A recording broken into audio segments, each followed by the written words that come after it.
वो बच्चे नहीं होते जो पूरा साल टाइम पास करते और एग्जाम के एक दिन पहले पढ़ के एग्जाम देने आ जाते हैं। वो बनने की मैं कोशिश ही कर पाया था सिर्फ।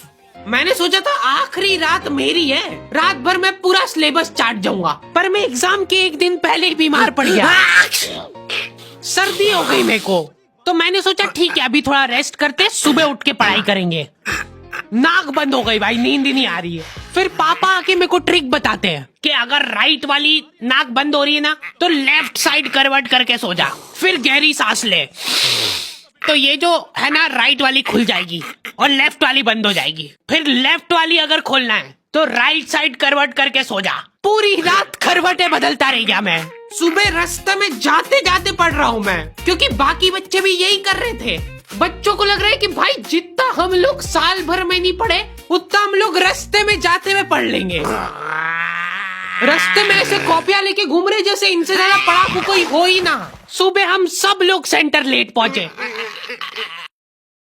क्योंकि साइकिल की चेन उतर गई थी तो रास्ते में वो कर रहे थे।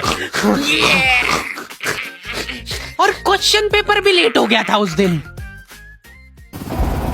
क्वेश्चन पेपर Z+ सिक्योरिटी के साथ आता था। 10 बॉडीगार्ड लेके आते थे एक जरा सा पार्सल।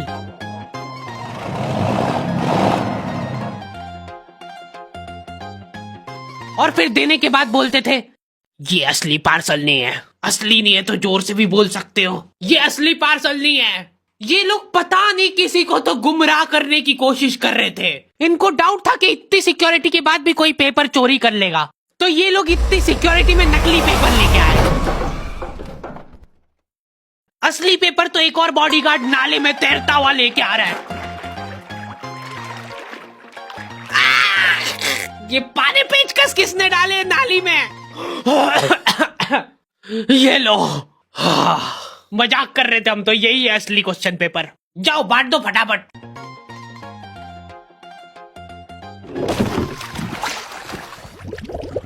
ये अपना आपस में एक दूसरे को गुमराह कर रहे थे। एक बार बस सोच के देखो कि ये सारी हरकतों के बाद भी अगर पेपर लीक हो गया, सोचो एक आदमी टेलीग्राम पे क्वेश्चन पेपर बेचने लग गया था, वो भी एग्जाम के महीने भर पहले से, तब तक क्वेश्चन पेपर बना भी नहीं था। तो अब जो आदमी हमारा क्वेश्चन पेपर सेट करने बैठा, उसने सोचा कि उसका काम इजी हो सकता है, क्यों ना थोड़ा सा स्मार्ट वर्क कर लिया जाए। उसी ने सबसे पहले वो फेक क्वेश्चन पेपर खरीदे और वैसे के वैसे चेप दिए। जिसने पेपर लीक करा था वो खुद सोच में पड़ गया कि ये कैसे हो गया। एग्जाम खत्म होने के बाद इन्विजिलेटर को बहुत मजा आता भाई कॉपियां छीनने में। एक सेकंड भी किसी को ज्यादा नहीं मिलना चाहिए। बस एक वर्ड टाइम ओवर होने के बाद कैसे लिखा तूने?